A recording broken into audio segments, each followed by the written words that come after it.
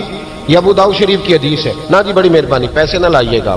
اب بات سنیں، وہ بھی میں سمیٹنے کی طرف آ رہا ہوں، ختم کر رہا ہوں، آپ میری بات پہ توجہ رکھیں. عزیز بھائی، نبی کریم صلی اللہ تعالی علیہ وسلم نے جو اپنے غلاموں کی تربیت کی تو حضرت عمر فاروق کہنے لگے لکھ کے دو، لکھ دو. تو اماں کہنے لگی آپ لکھیں میں سائن کر دیتی ہوں، آپ لکھ دیں میں سائن کرتی ہوں. حضرت عمر نے لکھا فلاں بنت فلاں کو عمر سے شکایت تھی، پھر انہوں نے عمر کو معاف کر دیا.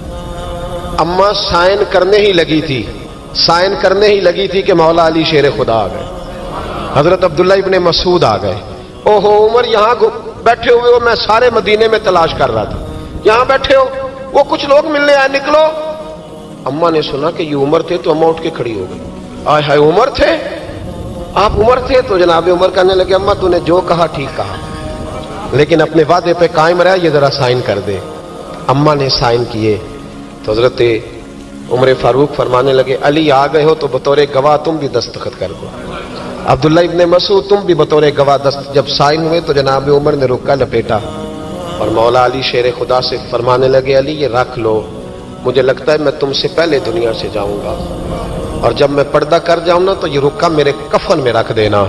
اگر حضور علیہ السلام نے پوچھا نا میری امت کے ساتھ کیا سلوک کر کے آئے ہو تو رکا نکال کے کہوں گا یا رسول اللہ ایک بوڑھی ناراض تھی میں اسے بھی راضی کر کے آیا.